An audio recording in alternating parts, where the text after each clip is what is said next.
turminha, aqui quem fala novamente é a tia Andréia, professora de redação do Instituto Educacional São José, tá certo? Vamos lá dar início à nossa terceira aula do mês de maio, tá certo? Turma, para essa aula de hoje, eu trouxe aqui para vocês a correção de duas atividades, tá bom? Nós temos aí a primeira atividade lá do livro Marcha Criança, tá certo? Pegue seu livrinho, põe em cima da mesa e vamos ver quem foi que conseguiu aí responder essas atividades corretamente, tá certo? Então vamos lá. A página do livro Marcha Criança que você vai pegar aí, vai abrir o livrinho, vai ser páginas 62 a 65, tá certo? E ainda nessa aula de hoje nós teremos aí a correção da atividade voltada aí para o gênero textual charge, tá bom? Eu acho que vocês lembram que na aula passada, a aula anterior, a gente colocou uma charge, tá certo? Tinha apenas duas questões, era uma para interpretar e outra para você produzir uma charge, tá certo? Então, nós vamos fazer a correção das duas, mais à frente a gente comenta sobre o gênero textual charge, ok? Vamos lá? Turminha, para facilitar aqui, eu coloquei para vocês, nesses slides, apenas as respostas, tá bom? Mas eu vou ler para vocês aqui, vocês vão acompanhar aí no livrinho de vocês, tá certo? E aqui no slide vocês conferem aí também se a resposta está de acordo com a sua, tá certo? Lembra lá do que eu falei também, eu sempre gosto de falar em sala de aula, tá? Quem respondeu parecido, você deixa. Se você respondeu igual, tá ótimo. Somente se você respondeu completamente diferente dessa resposta, aí você revê, tá certo? Se preciso, acrescente a minha, tá bom? Então, vamos lá? Primeira questão, turminha, diz assim: quando e onde foi publicada essa reportagem? Suponho aí que vocês já tenham lido, já tenham entendido, claro, tá certo? Então, a gente vai agora adentrar somente as respostas. Então, o que vocês vão colocar aí, turma? Primeira questão, essa reportagem, ela foi publicada no dia 27 de agosto, tá certo? De 2015, no site Jornal Estado de Minas. Confere aí com a resposta de vocês, tá bom? Segunda questão, qual é o nome da repórter que o escreveu? Quem foi essa repórter? Volta lá no texto se você não respondeu e coloque aí, Márcia Maria Cruz, tá certo? Essa foi a repórter que escreveu esse texto, tá certo? Terceira questão, qual é o objetivo da reportagem? Turma, só lembrando que eu falei para vocês nas aulas anteriores que reportagem, assim como quaisquer outros gêneros, elas têm aí os objetivos, tá certo? Que tipo de objetivo a reportagem quer passar para a gente, tá certo? Qual é a mensagem que ela quer transmitir, ok? Então, terceira questão, você vai colocar a resposta. Mostrar a necessidade de as pessoas serem mais gentis uma com as outras no trânsito, tá bom? Então, confere aí sua resposta, vê se está parecido, igual. Se não tiver, você só acrescenta, tá bom?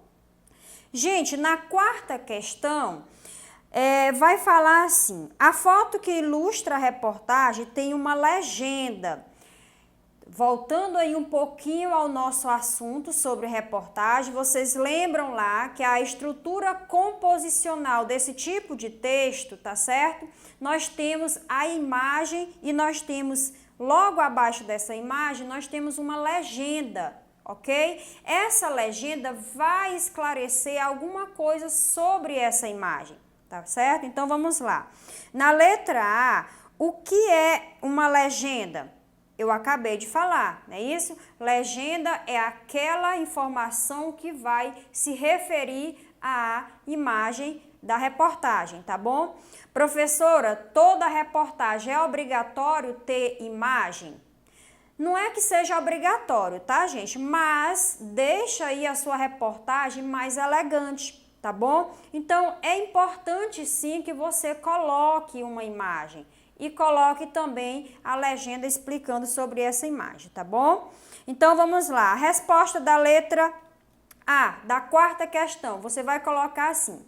É um pequeno texto que geralmente dá explicações sobre uma foto ou uma ilustração, conforme eu já falei, tá bom?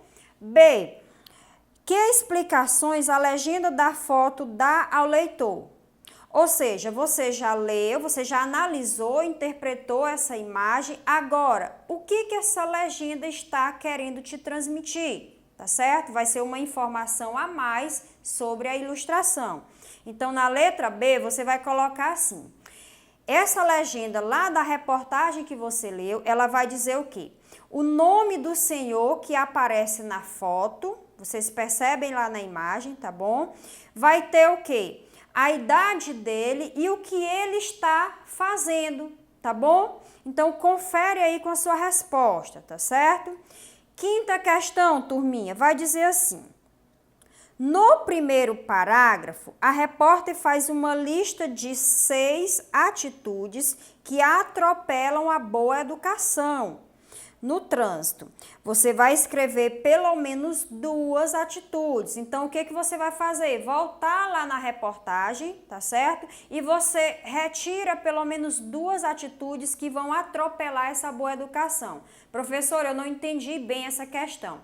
Gente, atropelar quer dizer que essa pessoa não foi uma pessoa educada no trânsito, tá certo? Então, a gente precisa seguir alguns requisitos básicos para que a gente possa dirigir no trânsito. Então, pegue aí aquela atitude que não condiz com uma boa educação no trânsito. Então, vocês podem colocar assim: buzinar, não respeitar a faixa de pedestre. Professora, mas buzinar? Sim, turminha, preste atenção. Todo mundo sabe que o carro tem uma buzina, ok? Mas essa buzina, ela não deve ser utilizada a todo momento para qualquer coisa, principalmente quando você vai aí, de certa forma, chamar a atenção desnecessária do condutor que está ali ao seu lado, tá certo? Então, o que você vai fazer? Buzina, uma alertazinha básica, mas se você, por exemplo, no dia a dia do trânsito, se você segura essa buzina mais fortemente e permanece com ela pressionada, você já consegue aí despertar a ira, a raiva do outro condutor, tá certo? Então, buzinar excessivamente é algo que você atropela essa boa educação no trânsito, ok? E claro, como eu coloquei aqui, respeitar a faixa de pedestre, tá certo? Aqui em Teresina, por exemplo, nós percebemos que a maioria dos condutores não tem esse respeito para com o pedestre. Seria muito bom se, na hora que você colocasse o pé na faixa de pedestre, os motoristas parassem, não é isso? Mas, infelizmente, não é assim que acontece no nosso dia a dia, tá bom? Com exceção de alguns que respeitam corretamente, ok? Turminha, na sexta questão, pede assim: segundo os especialistas, o que é necessário para haver boas relações nas ruas, tá bom? Então, o que você acha que é interessante para que não haja briga, para que não haja discussão, mortes, como a gente vê que acontece? O que você acha interessante que aconteça?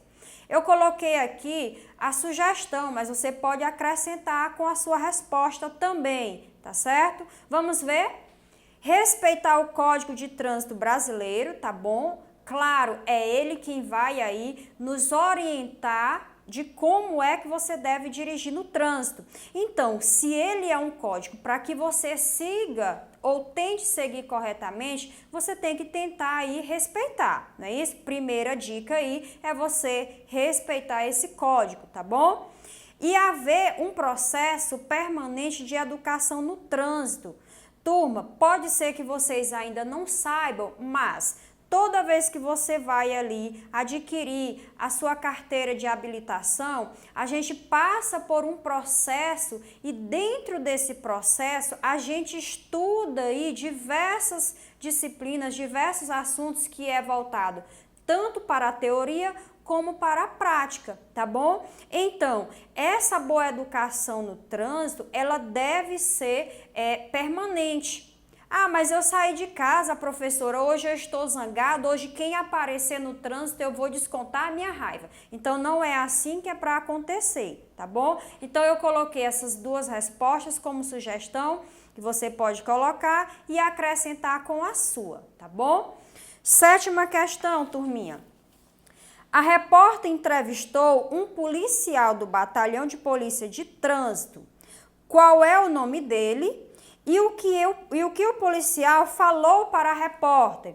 Então, vocês vão colocar assim, o nome desse policial é Sargento Márcio Roberto e a fala dele está logo aí entre aspas, tá bom? Quanto mais gentileza as pessoas praticam, mais humanizado se torna o trânsito. Isso é claro, né, gente? Exemplo bem simples aí no nosso dia a dia. Se você que Deus o livre, mas se o papai ou a mamãe bater o carro lá no trânsito, tá? Se seu pai age com gentileza, tá? Ele já corta aí essas defesas raivosas do seu outro condutor, tá certo? Então, ele já consegue aí tomar um outro rumo dessa história, tomar um rumo diferente e que pode acabar bem legal, ou seja, com o entendimento de ambas as partes para resolver o problema, tá bom? Então, essa foi a resposta aí que o sargento Márcio Roberto falou para a repórter, ok? 8ª questão, turma. Por que a repórter usou aspas ao descrever a fala do policial? Então, você pode colocar assim, para que você, tá, leitor, saiba que esse trecho é a fala, o depoimento do policial, tá bom? Em textos, quando se coloca frases de alguém dentro do seu texto, você tem que colocar entre aspas, porque nós, leitores, vamos ver que não é sua, mas é a fala de uma outra pessoa. Lá na questão de número 9, para fazer a reportagem, que tipo de pessoas a repórter procurou? Turma, só lembrando que qualquer tipo de reportagem, os locais, as pessoas, elas vão ser diferentes. Então, nessa ocasião aqui, qual foi o tipo de pessoa que a repórter utilizou? Então, você pode colocar aí motoristas, ciclistas e pedestres que buscam harmonia nas ruas de Belo Horizonte. Claro, se o assunto dessa reportagem é falando sobre a educação no trânsito, então ela pegou aí essas pessoas que são membros que se envolvem aí durante os passeios no trânsito, tá certo? Questão de número 10. Nós temos assim, caracterize as 3 pessoas entrevistadas pelo repórter, tá? Na letra A, turminha, você acompanha aí no seu livro que na letra A tem dizendo assim, ó, Sebastião Henriques. Como é que você vai caracterizar essa pessoa? Você vai colocar o quê? Que ele é jornalista, aposentado e ele tem 91 anos, ok? Letra B, Cristina Renault Lage. Quem é? Como é que eu posso caracterizar essa pessoa? Você põe aí na letra B. Ela é uma motorista, tem 42 anos, é mãe de 2 filhos e está grávida do 3º, ok? Letra C, Emílio Oliveira. Quem é o Emílio Oliveira? Põe aí na letra C. Ele é um professor universitário e ele tem 34 anos, correto?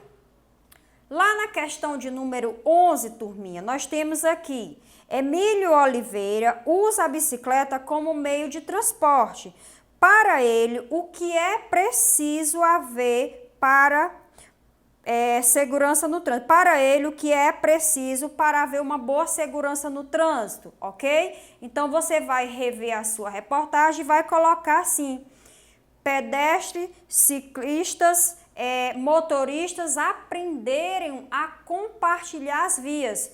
Por que essa resposta, professora? Gente, o nosso trânsito de Teresina, por exemplo, a gente percebe diariamente que uma das faixas que é menos respeitada, a faixa de ciclismo, tá bom? Motoristas não respeitam os ciclistas, alguns passam ali, fazem a ultrapassagem por essas faixas, o que não é permitido, tá bom? outros motoristas não respeitam os motoqueiros e assim segue uma série de falta de respeito. Então, para essa pessoa, Emílio Oliveira, é importante que os motoristas aprendam a compartilhar as vias, tá bom? E lá na questão de número 12, tá certo? Para finalizar essa atividade, nós vamos colocar assim: que outro nome é dado para a bicicleta? Lá no texto, tá bom? Segundo a reportagem que você leu, qual é o outro nome que você pode usar para se referir à bicicleta? Então, você põe aí, ó, magrela, tá bom? É o outro nome que é utilizado para a bicicleta. Turma, agora nós vamos passar para a correção da atividade sobre charge. Eu suponho que vocês lembram desse slide aqui, tá bom? Que eu já analisei com vocês durante a minha aula e pedi que vocês fizessem em casa. Então, percebam aqui que nós temos o quê? Logo aqui acima nós temos o tema desigualdades sociais, tá bom? Uma dica, turma, já falei, mas vou comentar de novo. Toda vez que você for analisar um gênero textual que contenha linguagem verbal, que é a escrita, linguagem não verbal, que é as imagens, você precisa primeiramente observar as imagens, tá certo? Depois que você analisar as expressões faciais e corporais dos personagens, aí você passa a analisar e interpretar a linguagem verbal, ok? Por quê, professora? Porque geralmente, turminha, as imagens, ela nos diz muito mais do que a linguagem verbal. Então, vem pra cá, olha só. Filho, essa família aqui vai conversar com o outro. Filho, iPad. Filho, iPad para você. O que a gente percebe aqui? Um pai, ele está aí oferecendo o iPad para o filho. Vocês observam que essa família aqui, ela não é uma família de classe baixa, tá bom? Mas é uma família que tem aí um poder aquisitivo bem melhor do que a segunda família, que vai dizer assim, ó. Vocês veem que tem um carro parado, tem um semáforo e a mãe fala para o filho. A mãe tem aqui 2 filhos, um no colo, outro ali que está em pé ao lado dela, sem camisa, mal trajado, descalços. E a mãe diz assim: filho, você vai e pede. Então, o que ela quer dizer com isso? Você vai lá, quando aquele carro está parado, você chega até ele, você pede para ele ou dinheiro ou qualquer que seja a ajuda, tá bom? Então, o que a gente percebe aí? Uma desigualdade social, tá bom? E lá na questão, turma, eu coloquei destacado aqui que é para a gente já fazer a análise descartando as alternativas que não está de acordo com a charge. A questão de número 1 dizia assim: a charge em análise tem como objetivo principal, gente, fazer uma crítica social a partir de uma cena humorística. Eu destaquei aí a palavra humorística porque não há nada de humor, tá bom? Por mais que você tente ler e veja que você achou engraçado, mas não é essa o objetivo de transmissão de humor nessa charge aqui. Letra B, promover uma reflexão sobre o uso exagerado de tecnologias pelas crianças? Não. Se fosse esse uso exagerado, essas duas famílias teriam aí em mãos esses aparelhos tecnológicos. Porém, só vemos aí a família que tem um poder aquisitivo maior, só ela que usa as tecnologias. B está descartado. Na letra C, retratar a dura realidade dos pedintes nas grandes metrópoles brasileiras. Gente, nós sabemos que é uma dura realidade, não é isso? Quem pede esmola nesses semáforos? Mas essa daí não foi o objetivo dessa charge, tá bom? Na letra D, vai dizer assim: provocar uma reflexão sobre a péssima distribuição de renda no Brasil, ok? Então, a letra D é a letra correta. Por quê, professora? Porque quando você vê isso daí, você vai refletir. E lembrando, para finalizar, a charge, ela mostra aí uma reflexão sobre os temas sociais a partir de uma crítica ou de uma ironia, ou também do humor, tá certo? Segunda questão, turma, é só para vocês produzirem. Então, não vai dar para eu conferir essa resposta aqui, porque vocês vão ter que produzir em casa, tá bom? Vocês vão escolher a charge, o assunto e tudo, como eu já orientei na aula anterior, tá certo? Então, eu espero que vocês tenham entendido. Fiquem com Deus e até a próxima aula. Tchau!